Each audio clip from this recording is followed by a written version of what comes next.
Yes, we have translated the text. Now let's do the 10.2 part. Read and listen to the text. What is the text about? Evet, metni çevirdik. Şimdi metin ne hakkında onu söyleyeceğiz. The text is about dwarf planets. Yani cüce gezegenler hakkında. Now let's do the next part. We are going to read the sentences and we are going to correct the mistakes in the sentences. Cümlelerdeki hataları düzeltiyoruz. There are 8 dwarf planets in our solar system. It is false. There are 8 planets in our solar system. It is true. Dwarf planets don't share their orbits. Cüce gezegenler yörüngelerini paylaşmazlar demiş. It is false. They share their orbits. Gezegenler, bu cüce gezegenler yörüngelerini paylaşır. Pluto is bigger than our moon. Pluto bizim ayımızdan daha büyüktür. It is false. Pluto is smaller than our moon. Burada gördüğünüz gibi komparatif yapılar var. Big, bigger, daha büyük olmuş. Er takısı getiriyorduk kısa sıfatlarda, uzunlarda ise önüne more geliyordu. Hatırlayın, komparatifi geçen sene öğrenmiştik. Eris is closer to the sun than Neptune. Eris güneşe Neptün'den daha yakındır demiş. But it is farther. It is further or farther. Biliyorsunuz ki far sıfatı düzensiz bir sıfattı. Komparatifte farther veya further olarak yazılıyordu. Homeos is slower than Pluto. It is false. It is faster than Pluto. Yes, the next one. Makemake is the slowest dwarf planet. Makemake en yavaş cüce gezegendir demiş. It is the fastest dwarf planet. Evet, en yavaş değil, en hızlı olmalıydı. Burada da süperlatif yapı var. EST getiriyoruz. Süperlatifte en anlamı katıyoruz. Nasıl oluşturuyoruz süperlatif cümlemizi? Yani enli cümleyi. Sıfatımız kısaysa önüne the ve sıfatın sonuna est ekliyoruz. Eğer sıfatımız uzun bir sıfatsa o zaman sıfatı bir şey eklemeden önüne sadece the most getiriyoruz. Slow kısa bir sıfat olduğu için sonuna est ve önüne the aldı. Mesela dangerous sıfatı the most dangerous. Difficult sıfatı the most difficult şeklinde söylenecek süperlatifte. And the next one, Makemake is closer to the earth than Ceres. Not closer. It is the closest. Ceres is the closest to the earth. Yani Ceres en yakındır demeliyim. The next one. Dwarf planets are bigger than 8 planets.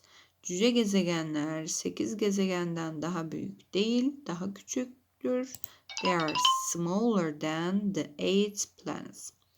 Okay, now let's go on with the next part. Part 4. Label the dwarf planets and write at least 3 scientific information about them from the text. Evet, bu cüce gezegenlerin adını yazıyoruz. Ondan sonra da her biriyle ilgili bilimsel bilgi yazınız demiş. At least 3, yani en az 3 bilimsel bilgi. Let's write them. This is Pluto, and this one is Eris, this one is Homeo, and this one is Makemake, and this one is Ceres.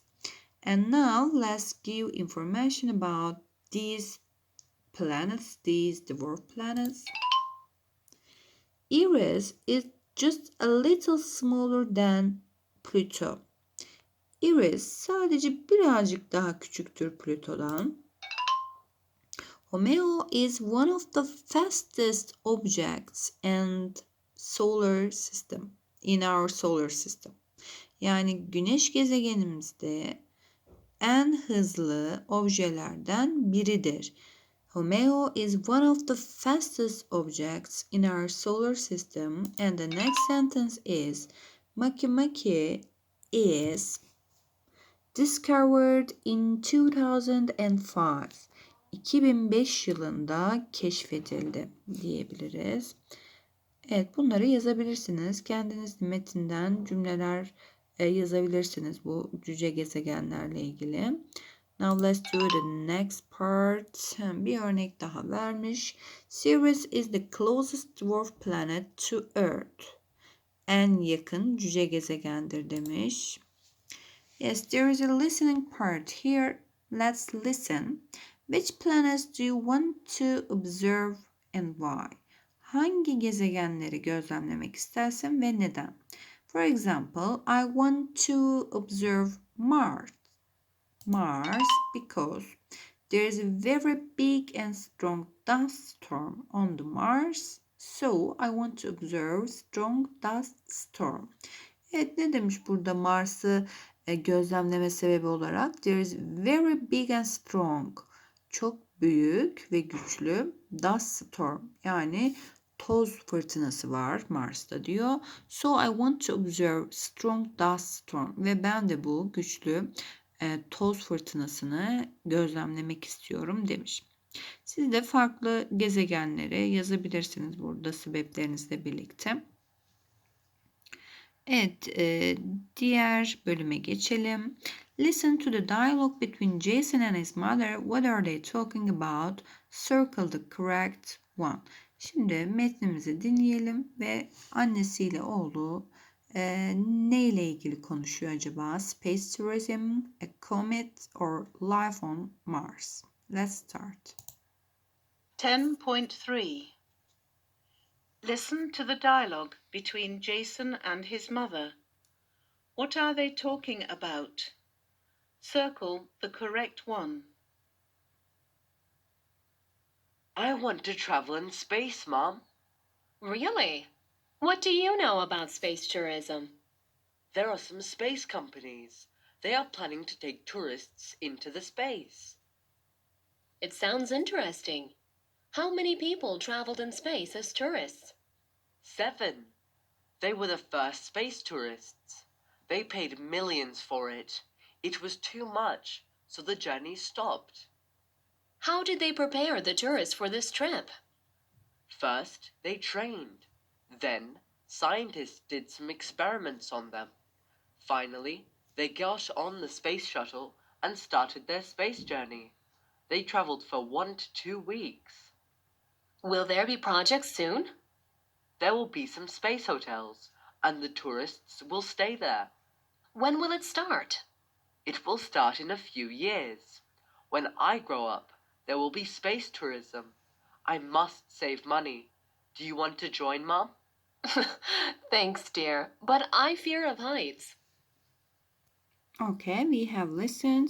What are they talking about? Ne hakkında konuştular? Genel olarak uzay turizmi mi? Kuyruklu yıldız mı? Yoksa Mars'ta hayatla ilgili mi konuştular? Of course, they talked about space tourism.